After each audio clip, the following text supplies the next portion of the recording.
Hello everyone, Assalamualaikum. It's me Umme Arbab. Welcome back to my YouTube channel.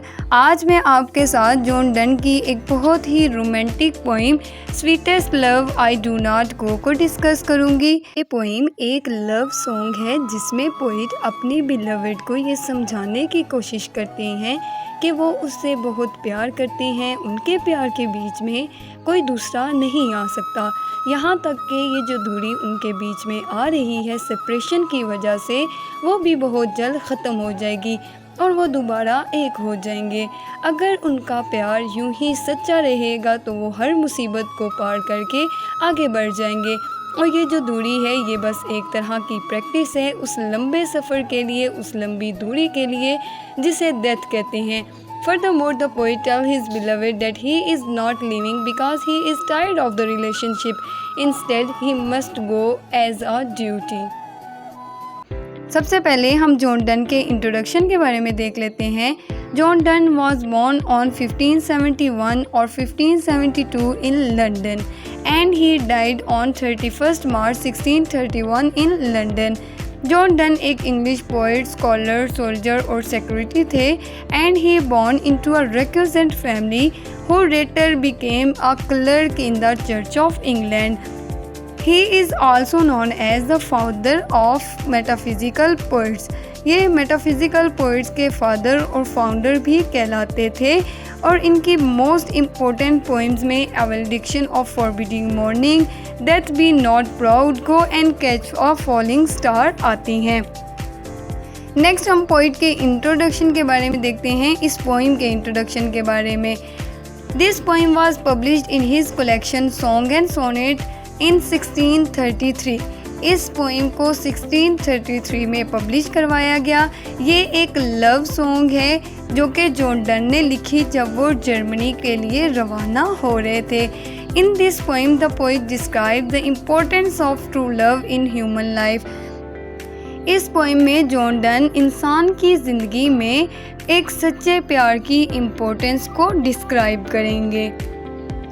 Structure of the poem is that the poem is a 5 stanza poem that is separated into sets of 8 lines or called octaves.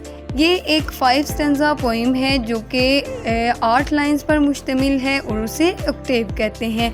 इसका जो pattern है, जो rhyming pattern है, rhyming scheme है, वो A B C D D C है.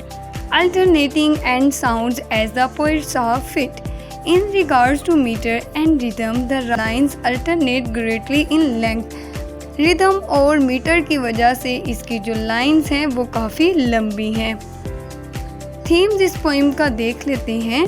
Sweetest love I do not गो एक dramatic monologue है और इसमें पोइट अपनी जो बिलवड है उसको हिदायत करते हैं, उसको समझाने की कोशिश करते हैं कि उदास मत होना, गमगीन मत होना, मैं बहुत ही जल्द वापस आ जाऊंगा. This poem depicts the theme of death along with the nature of theme of parting. जिसमें जो पोइट है वो अपनी जुदाई को मौत के साथ ज़ाहिर करते हैं. वो कहते हैं कि ये सिर्फ़ एक प्रैक्टिस के तौर पर तुम ले लो कि ये हम जो है वो एक मौत की प्रैक्टिस कर रहे हैं और मैं तुम्हें जो है वो बहादुर बना रहा हूँ.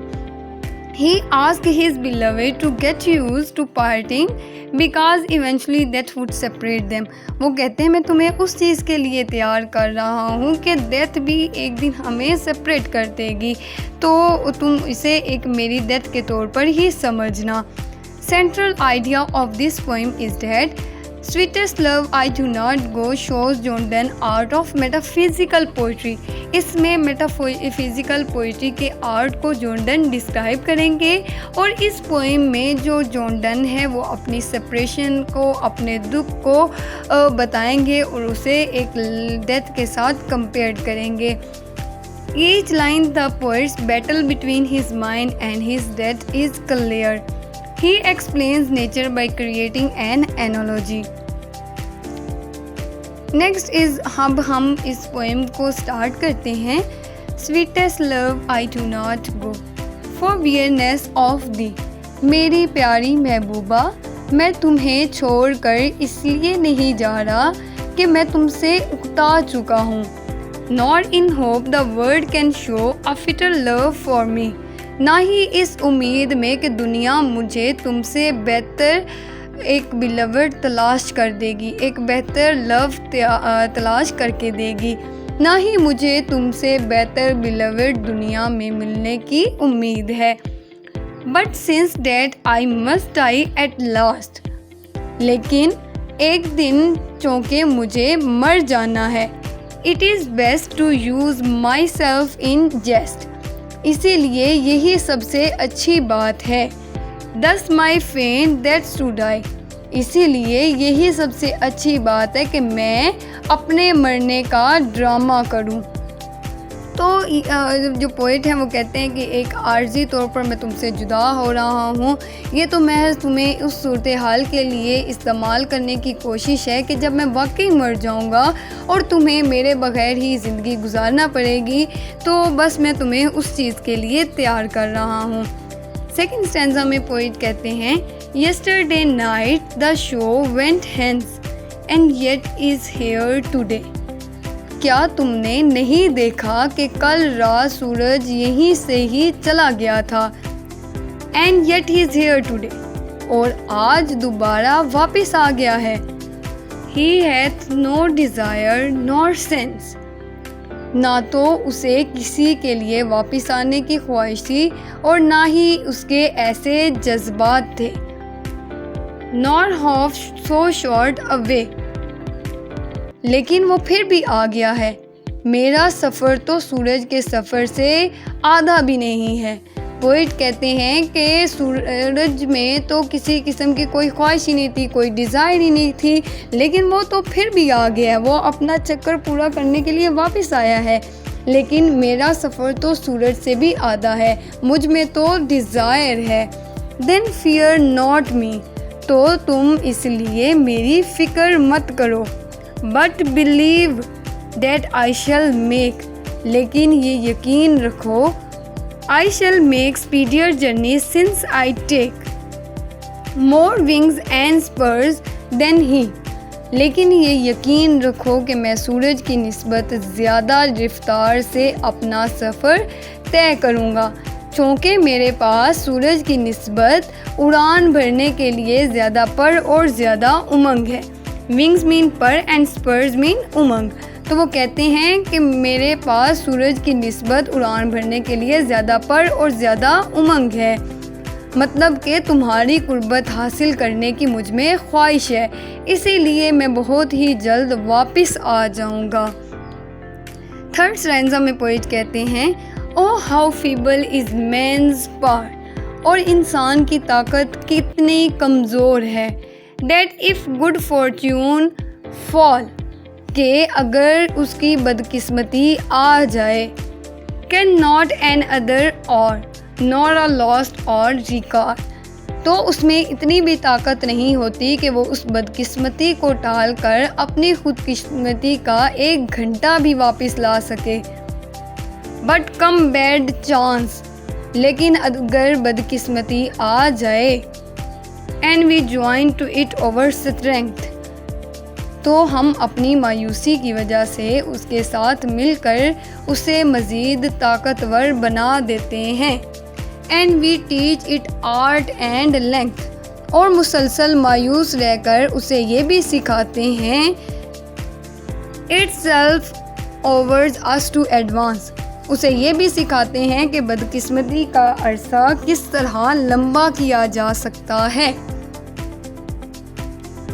कहते हैं, When thou sighest, thou sighest not wind, तुम्हें मालूम होना चाहिए कि जब तुम आह भरती हो तो तुम्हारे मुंह से but sighs my soul away, तो जब तुम आह भरती हो तो तुम्हारे मुंह से आहों की आंधी नहीं बल्कि मेरी जान निकलती है।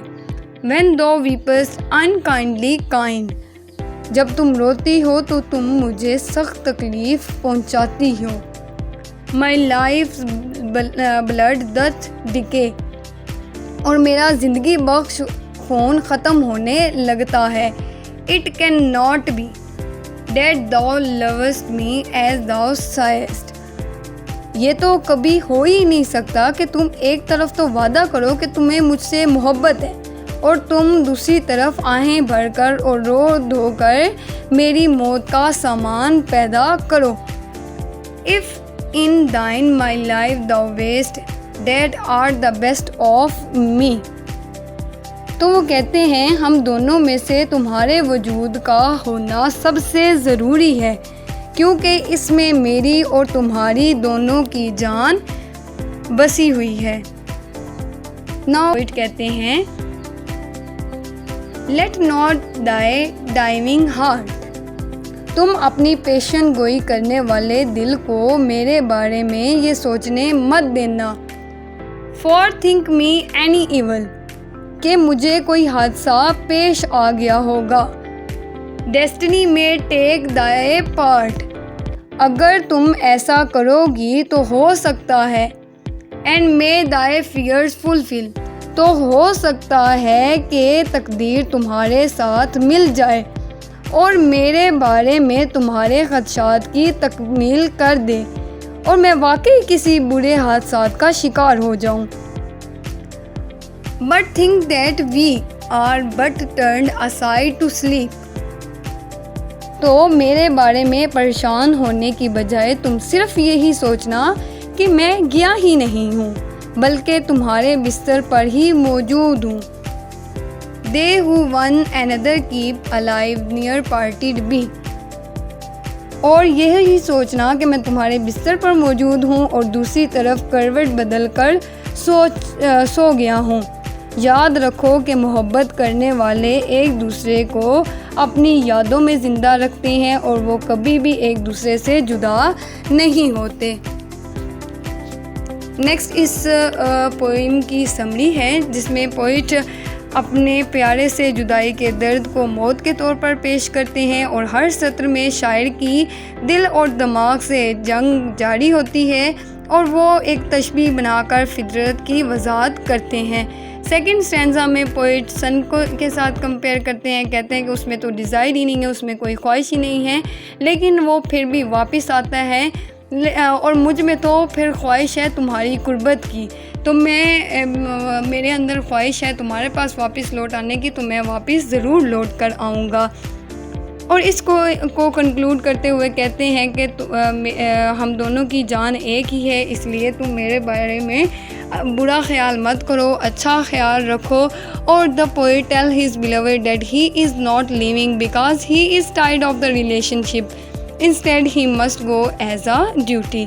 तो कहते हैं मैं सिर्फ अपना फ़र्ज़ निभाने जा रहा हूँ और मैं वापस लौट कर ज़रूर आऊँगा। सो आज की वीडियो के लिए इतना ही। अगर वीडियो पसंद आती है तो कमेंट, शेयर और लाइक ज़रूर कीजिए। तब नेक्स्ट वीडियो के लिए अल्लाह हाफिज़ एंड टेक केयर।